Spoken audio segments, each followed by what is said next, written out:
Good morning, Mr. Miller. I was wondering if I could have a sick leave today. I apologize for the short notice, but I'm currently experiencing a high fever of 103 degrees Fahrenheit. I have tried to get out of bed, but I am too weak and dizzy. I seriously don't want to come to work and risk spreading my illness to others. I've already contacted my doctor and they've advised me to stay at home and rest. Hazel, I'm concerned that you're not taking the upcoming meeting with our key business partners seriously. This is a critical meeting, and your absence would be a major setback. Yes, I'm very well aware of that, Mr. Miller. But my body just simply refuses to do as I want. No, but you and Mr. Jones from our parent company, Evergreen Corp, will be discussing a new project that involves building $1 million hospital for the elderly. This project will be a significant contribution to our company's reputation on the market, and I believe your presence is essential to its success. Therefore, I will not allow you to be absent from your work today. Mr. Miller, I understand that you are concerned about my upcoming meeting with Mr. Jones, but I am afraid that I am not physically able to attend. I am completely exhausted, and I cannot even lift my fingers. I'm worried that if I force myself to go to work, I will only make myself worse and I will not be able to contribute to the meeting effectively. On that account, I truly need a sick leave for today so I can rest and recover. Look, I don't care what your excuses are. You know very well that you're having an important meeting today, aren't you? I informed you about it 2 weeks in advance. So why don't you be a little less selfish and show up at work today for the sake of our company? If you want to ask for a day off, at least tell me 1 week earlier. You've been working for this company for at least 5 years, yet you still haven't got a good grasp of the company's rules and regulations? Mr. Miller, I know the company's rules like the back of my hand. But how can I predict when I'm about to be sick? That's impossible. So can you please somehow find another person to replace me for the meeting today? Caleb, maybe? Caleb? What are you talking about? He's enjoying a 1-week vacation with his family. Why would I want to disturb him? He has worked tirelessly and has made significant contributions to our company's success. He deserves to have some days off as a reward for his hard work. What? You agree to let him have 1 week off, but you don't even allow me to be absent for work for just 1 day? What kind of treatment is that? Is this the kind of attitude that you should adopt when talking to your boss?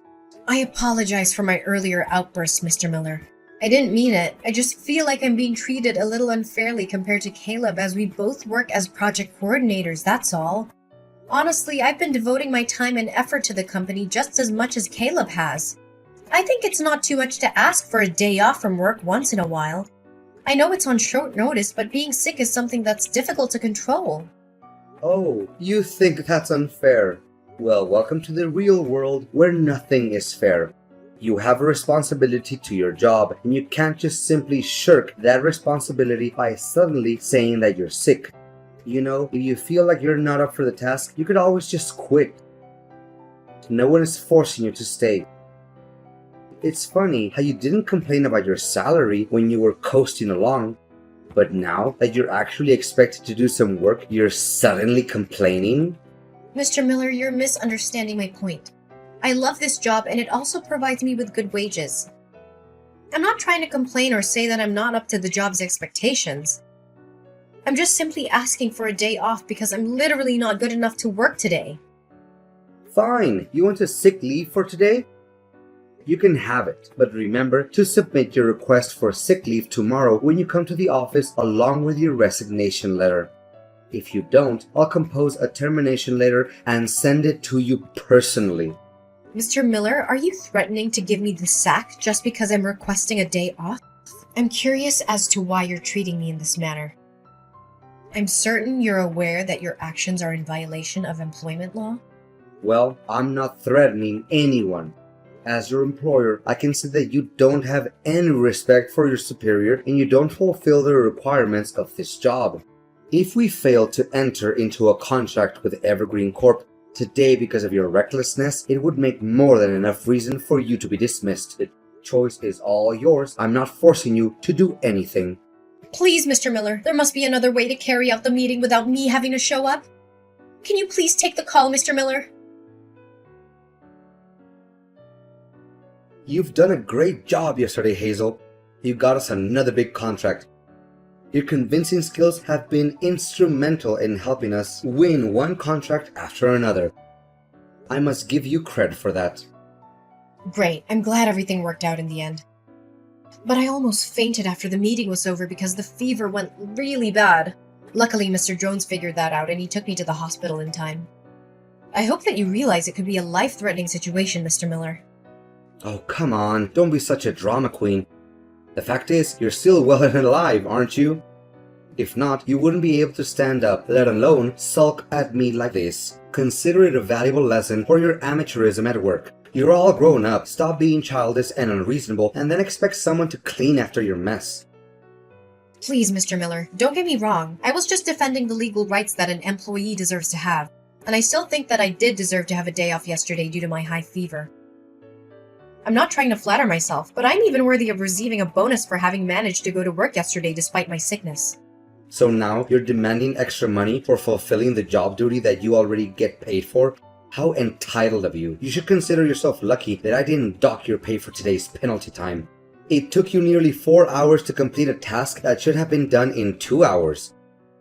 If I were feeling less merciful, I would have deducted 2 hours worth from your salary.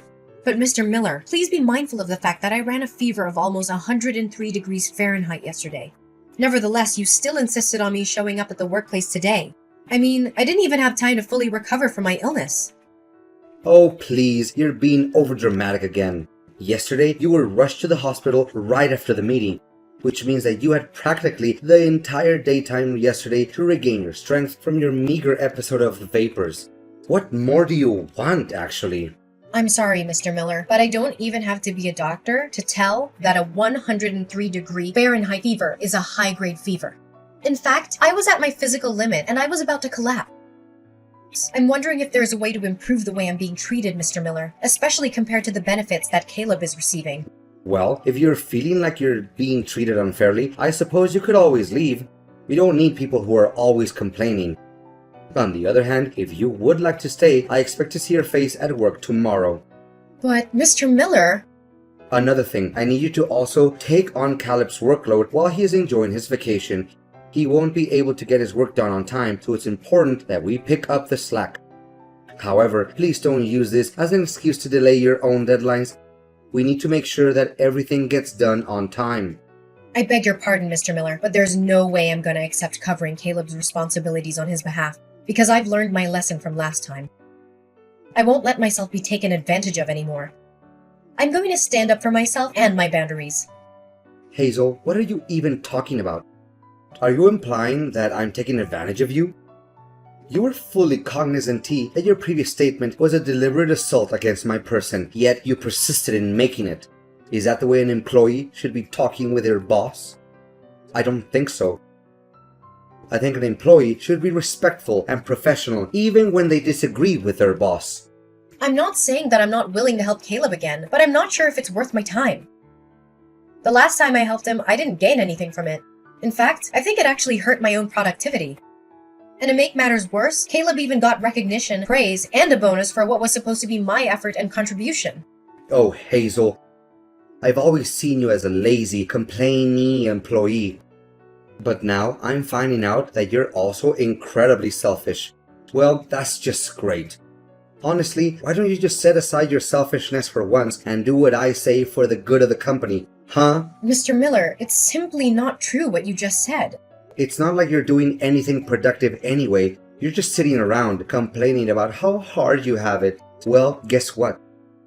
Life is hard. And if you want to get ahead, you need to be willing to put in the work.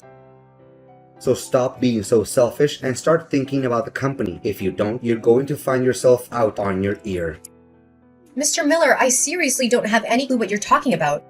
I don't claim myself the most hardworking employee in the company, but I'm proud of my achievements and the contributions I've made to the company's growth. That's why I think it's totally not true when you say that I'm just sitting around and not doing anything productive. Look, I'm not going to waste my time arguing back and forth with you. If you're feeling dissatisfied, please pack your things and leave the office by tomorrow. I'd be more than glad not to see you around anymore. To be honest, you're just a blip on the radar, and your contributions are negligible. Do you really think that the company will be unable to function without you? But Mr. Miller, please have sympathy for my family's circumstances. I'm a single mother of 2 children. I truly need this job to support my family. I have been with the company for half a decade, and I have worked hard to build my career here. If I quit this job, I'll have to start my career over from scratch, take a low-paying job, and I won't be able to provide for my family anymore. Does any of what you just said have anything to do with me? Don't delude yourself that you're the only person in the world who has a family to support and needs money to get by. Wake up and face reality. Everyone else is dealing with the same issues as you're having right now, so your excuses mean nothing to me. Mr. Miller, I am simply asking for fairness. I'm not asking for special treatment, but I am asking for the same treatment that everyone else receives. I believe that this is a fair request, and I hope that you'll consider it. Fine, whatever you say. I sometimes find myself wondering who is the superior here, you or me? Hazel, are you there? There's something I need to talk to you about. It's urgent. Yes? What is it, Mr. Miller? I'm happy to help you in any way possible. By the way, Mr. Miller, I wanted to take a moment to thank you for taking my words into consideration and giving me more respect for my rights recently. I appreciate your willingness to listen to my concerns and to make changes that have made my work life more enjoyable. Listen, Hazel, I know it's Sunday and you're not supposed to work today. Nevertheless, I have a small request and I expect you to say yes to it. Okay, Mr. Miller, tell me. My mom is not feeling well and I need your help. I'm going on a relaxing trip to Switzerland with my family today, but I can't leave my mom alone at the hospital. Could you please rush to the hospital and help me watch over her? We've planned and paid everything for this trip, so we can't just cancel it. Well, I suppose. But why don't you just hire a caretaker? Come on, it's not like my mom is gonna stay at the hospital forever. She'll be staying there only for 1 month, so I don't think it's necessary to hire a caretaker for that. Besides, it also costs a lot of money, and I'm not gonna pay that amount. I know that hiring a private caretaker can be expensive, but I think it would be the best way to ensure your mom gets the care she needs. Besides, I'd appreciate it if you informed me a few days earlier so I have more time to prepare myself. No, I've already made up my mind. In fact, why should I waste my hard-earned money for some stupid caretakers when I already have you, my excellent employee? So, what do you say? If you agree, please go to Golden Years Hospital, room 305. Just provide the hospital staff with my mom's name and date of birth and they'll show you how to get to my mom's room. But, Mr. Miller, I also need to make time for my personal life. I've been working hard all week, and I even have to work on a side job on Saturdays. Sunday is the only day that I have to relax and spend time with my friends and family. Tell me, what is more important than taking care of a vulnerable elderly woman like my mom? I presume that you also have a mother, correct? You should be able to understand this better than anyone else. Anyways, I'm not asking you to do it, I'm telling you to. Consider it a way to repay me for the kindness I've shown you at work lately. Wait, you said that your mom's gonna be at the hospital for a whole month? But I also have to work and take care of my family, you know. So how will I find time to handle all of my responsibilities, given that I have to work and take care of my family, and now your mom needs care as well? Can you please find someone else to attend to your mom? I don't care how you do it, just get it done. Keep in mind that taking care of my mom and accomplishing your work are now your top priorities. I may not be at the office, but Caleb is keeping an eye on you. So don't even think that you can slack off by doing me a little favor. Mr. Miller, I think what you're asking of me is a little unreasonable. I've told you this a million times, but you still force me to repeat myself for you. Don't interrupt me when I'm not finished talking. Anyways, I also expect you to clean my house once in a while. Caleb is having my house key, so you can come to him and ask for it. Another thing, if you have the slightest intention of stealing anything from me, forget about it. I have 24/7 surveillance cameras installed in every corner of my house, so you're not going to get away with anything. Hazel, you did a really good job at taking care of both my mom and my house while I was gone. My mom was so impressed with your care that she even mistook you for a professional caregiver. Can you believe it? Happy to hear you're pleased with what I did. It's the result of me running back and forth between the hospital and your house every day after work. to take care of both your mom and your household chores. Honestly, I didn't have enough time to sleep. I can see that my house has been carefully swept and cleaned as well. The floors and countertops are spotless and the furniture looks polished. Well done. I might even consider hiring you as my family's housekeeper, but only if you're willing to work for free. Just kidding, or am I? Nice joke. Oh, I forgot to ask, how's work? Is everything good? Did you fulfill all of the tasks that I assigned you before I went on my vacation? I figured you did because I didn't receive any text from Caleb. You bet I did. To think about it, it feels kind of strange because not once during my entire trip did anyone from the company text or call me about work. Well, I must have been lucky. You know what, Hazel? That was the most satisfying and relaxing vacation I've ever had for a very long time. I'm feeling so refreshed and I can't wait to get back to work tomorrow morning. Well, about that, Mr. Miller, I have something I want to tell you. What is it that's so difficult to tell? Wait, you and other people at the company are gonna throw me a surprise party tomorrow, like you did last time? Well, I really appreciate you guys' thoughts, but you don't have to do it for me. Seriously, I'm just happy to be back at work, and I'd rather just keep things low-key. It's not about that, Mr. Miller. Your employment with the company is being terminated, Mr. Miller. What are you saying? You mean that I'm being fired? It's not even possible. I haven't done anything out of line to get myself in trouble. Wait, did you badmouth me to Mr. Jones? That's the only thing I can think of. You're the only one petty enough to do something like that. I knew I couldn't trust people like you. You're all just a bunch of backstabbers. Well, you're half right.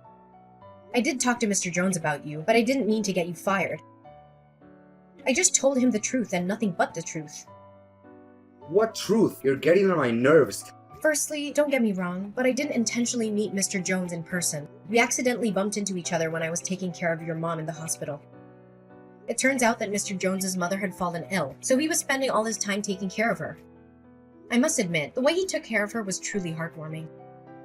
He was so attentive and loving, and it was clear that he cared deeply for her.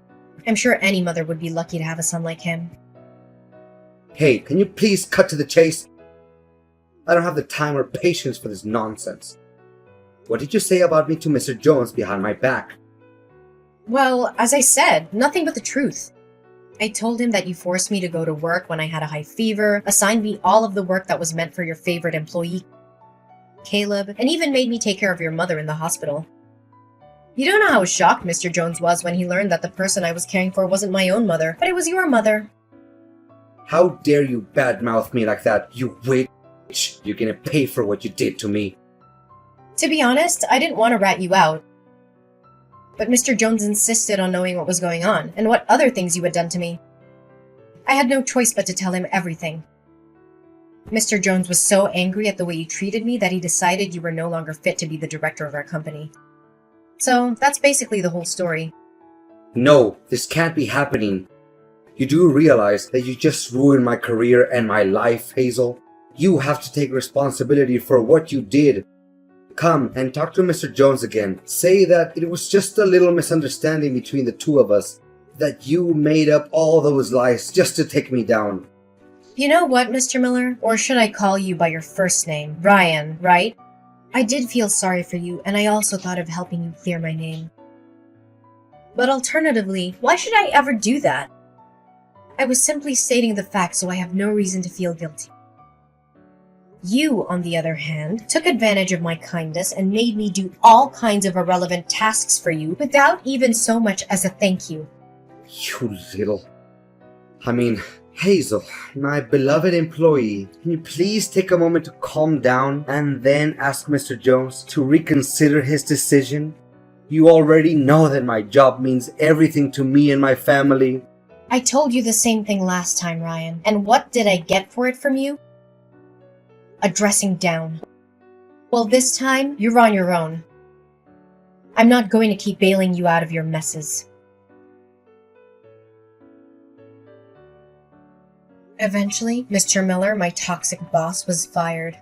I felt a twinge of sympathy for him, but I was also relieved to be free from his reign of terror. Ryan tried to contact me numerous times after he was fired, but I didn't respond to any of his calls or text messages. After all, I didn't make the decision to fire him. Mr. Jones did.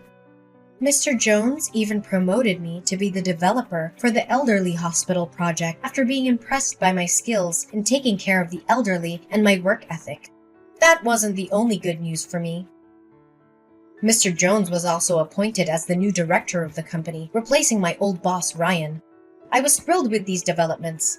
I knew that I could contribute to the company's success under Mr. Jones's leadership. The world of employment can be a scary place, and dealing with a toxic boss is definitely something I would rather forget. However, it has also taught me valuable lessons, such as knowing my worth, speaking up for myself, fighting for my legal rights, and seeking help from others.